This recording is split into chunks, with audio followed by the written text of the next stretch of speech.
Gene Smart stars in the second season of Hacks on HBO Max. I'm David Buchanan with Gold Derby. Gene, such a pleasure to speak with you today. Thanks. I want to start where season 1 ended because it's such an exciting place for the second season to go. Deborah bombs her final show, but is very excited to explore new material on the road. So when you got that last script for season 1, what most excited you about exploring Deborah as an underdog in season 2? You know, I really did not have a clue as to what they were going to do with season 2, and I didn't really ask. I mean, I think they basically just told me she's going to be on the road, and that was all they really told me. And I thought, okay, it'll be fun. I didn't want to be away from home a lot, but you know, we shot most of it in Southern California. But it was I think a really smart idea on their part because the road, I mean, being on the road with somebody, I mean, there's so many opportunities for funny things to happen and dark things to happen. And so being on the road kind of replaced Vegas as sort of a huge element of the show. And also too, if you're on the road with somebody, you're bound to get on their nerves, right? Which is always good for comedy, you know? So yeah, no, it was much longer days because of being on location. So that was hard, but the actual work was really fun. Yeah, so much fun. And also this season, even more than the first season, we see so much vulnerability from Deborah because she's in these very challenging situations. So could you talk about first, just the brilliant writing from Lucia and Paul and Jen on crafting this character, and then your own process of finding the complexity because it's such a wonderful performance. Thank you. I was just thrilled when I started reading the scripts for season 2 because that was, you know, the biggest concern, because the second season of a show that's been considered a hit is always, you feel like there's a target on you and that everybody's looking for you to have to prove yourself. So far so good. But so when I started reading the scripts, I thought, wow, these three are amazing. Well, and the writer's room as well. But I mean, they've just got these characters just nailed, and they've come up with such funny situations and very moving, uncomfortable situations. It's just got so much. I just admire them so much, and I'm so grateful for them, because without that, it's everything. It makes my job so easy. I shouldn't say Yeah. that. I shouldn't say that. My job is incredibly difficult. Takes so much out of me. You make it look incredibly easy. And something I love about this season too is the even more complex relationship between Deborah and Ava, if it could be even more complicated than it was in the past. Could you talk about first your rapport with Hannah off screen and how much that helps, drive the relationships on screen? And also what you think keeps the two characters together, because it's at times a contentious relationship, but there's also, a lot of love and feeling between the two of them. Yes, thank you. I do think our relationship off camera helps. I can't, first of all, I can't even imagine going to work every day with someone that you were not comfortable with. I can't imagine anything worse. I know people have been through that, and it just sounds like hell. But I just respect her so much. I'm kind of in awe of her. She's such an old soul, to use an overused term, but it's true. I mean, she is just an incredibly deep, kind, sweet person. And we have so much fun together, and we make each other laugh. And I send her rude text messages all the time, and silly jokes and cartoons, and she's just great. And because Deborah and Ava are now a little bit more comfortable with each other, a little more trusting, especially Deborah's being a little bit more trusting. She doesn't trust many people. But in a way that gives you sort of permission to be more abusive to somebody, in a way, like a long-term relationship can do. But that I was very gratified too about the relationship between us in season 2, because I thought that's kind of what everybody's favorite thing was. Season 1 was that weird relationship, two people kind of a fish out of each other's pond, not getting each other at all. But they managed to make it work like gangbusters again in season 2. And it's still as funny, but also deeper. So it's really was very gratifying. I mean, there's a scene where I finally find out, what was in the email, and it's so uncomfortable to watch. It is for Deborah. Yeah, no, the relationship all season is incredibly funny, of course, but also, as you're saying, very moving too. I want to ask you too, we do see a lot more stand-up from Deborah this season, which is always exciting. So I wanted to ask you, is it getting easier the more you do it, number one? And number two, how hard is it to do stand-up but do it badly? Because we have to see Deborah, she's working on material, so it's not always going well. So is it hard to do stand-up poorly on purpose? Well, luckily there weren't too many scenes like that. There were little moments where the audience doesn't respond and she's very uncomfortable. But that's what she knew she was in for, but it's hard. But no, I love doing it. It's so much fun. And it was more fun this season because the pandemic rules were relaxed a little bit. So I actually had an audience. The first season, I really didn't have an audience. I'd have like a half a dozen crew people maybe in the theater. So that made it a lot more fun.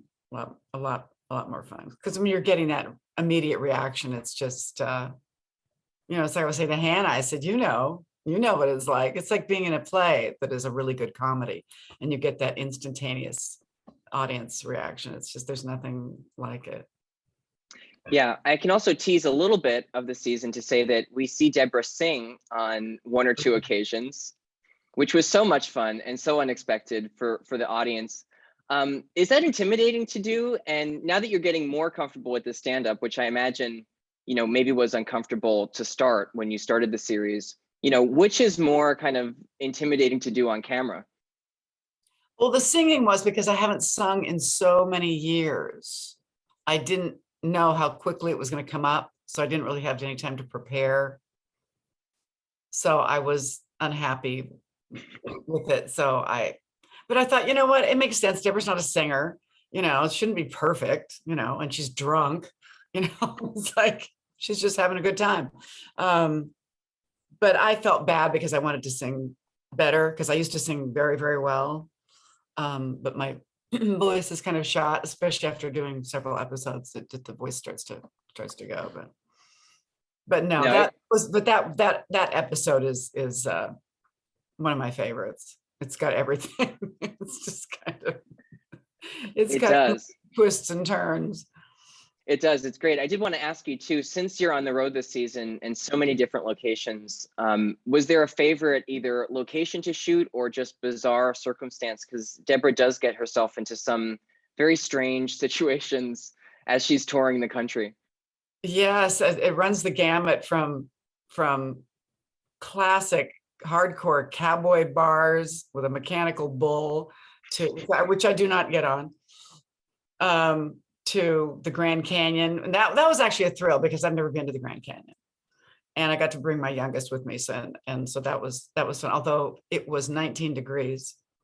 Luckily, I was wearing a floor-length fur coat and was just toasty and fine, whereas poor Ava and Hannah never complains. As physically uncomfortable as we make her in so many of these scenes, she never, ever, ever, ever, ever complains. She was absolutely frozen stiff. I mean, she was wearing a little cotton jacket that wasn't even zipped up because it had to match the previous shot. And she was in misery. Plus, she was sick. She had E. coli. So she was absolutely in utter misery, and you couldn't tell it all from her performance. No, it's a beautiful scene. I think people will really look forward to seeing that scene.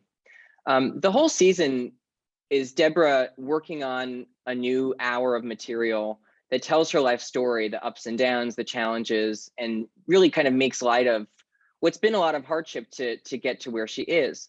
I just wanted to get your opinion on what is so unique and rich about comedy to explore, all of the kind of complexity of life, because it really comes across with Deborah workshopping this material, just how, kind of insightful and incisive comedy can be to explore what's challenging to talk about. Oh, absolutely. Humor can teach people so much in a way that they will accept that they wouldn't if you just sat down and lectured them about something. People can get very defensive. You don't want to feel criticized or talked down to. I think it's so important. It's just so important, which is why I'm a little concerned that some comedians, not all, I don't think Hannah necessarily feels this way, but that there's this idea of you have to be so politically correct. Well, how can you be politically correct if you're, a stand-up comic? But so people are concerned with, getting canceled, saying or doing the wrong thing. But I think you can get away with so much if you make people laugh. I mean, I will laugh at almost anything if it's really funny, if it's truly funny, not just shock humor, but if it's truly funny and clever, I'll laugh, That's what's so great about it. Plus I don't know, it's almost like when you make somebody laugh, it's sort of like making love to somebody, it's like, you love to see the effect you have on somebody, So yeah, no, it's, I forget your question now, but, do you remember your question? No. Yeah, you answered. Did I answer it? Yeah, just how comedy can explore, so many of the complexities of life. Yeah, and I think. Absolutely. I mean, that expression "too soon" comes out of comedians making jokes about, terrible things, the World Trade Center or whatever, it's that's sort of the byword, too soon, because obviously you don't want to offend. There are certain things that should be, I think, hands off, or at least for a very, very, very long time, but yeah, you don't ever want to make humor or get something for yourself out of somebody else's discomfort, Yeah, and that's something that Deborah even realizes this season, maybe as like a eureka moment, is if I make fun of myself, I can get away with a lot if I'm just as hard on myself as I am, the others in my life. Almost more, yeah, because she makes fun of the fact that she wasn't the model mother, and it's very funny. Absolutely. Before I let you go, because we do have to wrap soon, I just have to ask you about your Emmy win last year. Such a wonderful, well-deserved win. So I just wanted to ask you, what do you remember about that moment when they called your name, your wonderful, very moving speech? And then also, now that you're a few months, removed from the season, what that recognition means to you for this role in particular. No, it meant a lot because I'm really proud of the show, and I love doing this role so much. So that was very gratifying. But it was difficult because I